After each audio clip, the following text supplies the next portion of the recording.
For many years, an important part of the American Catholic hierarchy, and certainly a very important part of the Catholic voters, have said that abortion should not be taken into account, at least not in the first place, as an element that decides the vote of an election.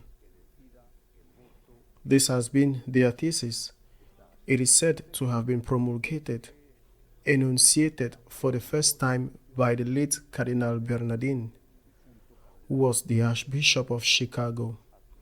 He elaborated, or would have elaborated, the thesis of the so-called seamless robe, that robe of Jesus Christ that was not divided when the soldiers cast lots for his spoils.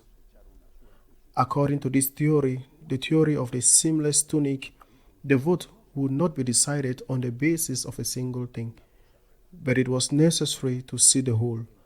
How many things, how many elements enter in the political program of a party, and to value the whole. Abortion was, it would be one more element of those points that enter in the political program that is supported with the vote. One more element.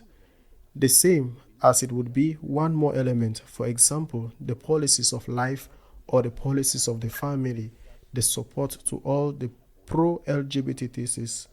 One more element, and not the most element. There would be other positive points in that political program. I am referring to the Democrat Party, which is the great promoter of the abortion in the United States, that for those voters and for that hierarchy would justify supporting with a vote that party that is the promoter, among other things, of abortion. Well, the theory of the seamless tunic has served for decades to the bishops, some bishops and Catholics who have voted for that party to do so with a clear conscience. Abortion, they have repeated, and they have said it over and over again, has to be taken out of the political debate because we cannot make abortion the first issue, the essential issue when deciding our votes. And in the same way, they have said the communion of abortionists must also be taken out of the political debate. It is a private matter. This has been the song that has been sung by hierarchy and laity, neither all the hierarchy nor all the laity, for decades to justify voting for an abortionist party such as the Democratic Party. They have been saying the same thing. They believe it and have acted accordingly. But now it turns out that this political party, the Democrat Party, in the elections that are about to be held in the United States, have placed abortion as the essential issue of their campaign. The Republicans talk about the economy, they talk about abortion. Abortion is the decisive issue, that is to say, before abortion was secondary. It entered as one more thing and at the same time of deciding the vote as one more element. Not even the most important. Neither was the most important thing the defense of the family. None of those principles that Benedict XVI established as the so-called non-negotiable principles, life, family, the rights of parents to educate their children, those were secondary things, other elements in front of or together with others that made it possible to vote with a clear conscience for an abortionist party. But now I insist that this party has put it in the first place. It has made abortion the center of its campaign, to the point that the Catholic President Biden has said that abortion is an inalienable right, and that if he wins the elections, he will make it a federal law, and that no state will be able to refuse or prohibit the performance of abortions in its territory. He has even said that abortion will not have any kind of limits in any state, including the so-called abortion by decapitation, which is something even more monstrous because the baby is being born, the little head comes out first, and at that moment they put a needle through the cerebrum and it is instantly dead. They finish taking the baby out of the mother's womb.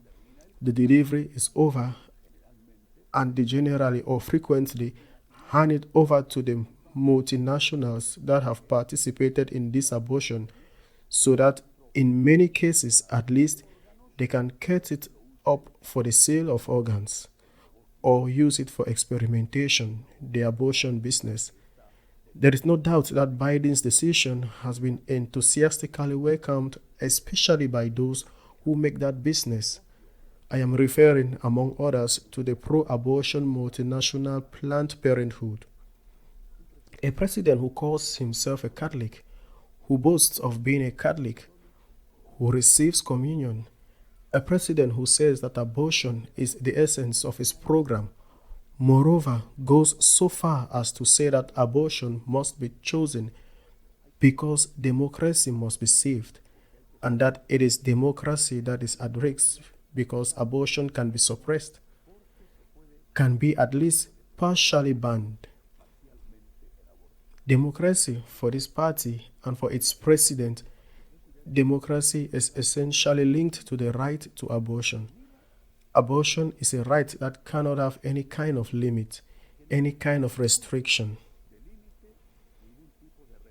Fortunately, thank God there are still in the United States bishops consistent with the Catholic faith, and also lay people consistent with the Catholic faith.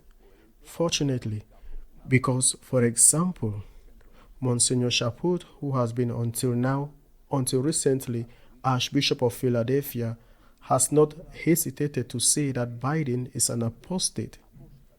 He has said so, and the bishop who make up the pro-life commission of the American Bishops' Conference have said that this extreme radicalism, also referring to Biden, this dangerous radicalism. And what are they going to do now? All those who have been singing the song that abortion is a secondary issue, that it should not be taken into account in deciding the vote, what are they going to do now? When the party they love above God because their party comes first, what are they going to do now when their party says that abortion is the essential and most important thing?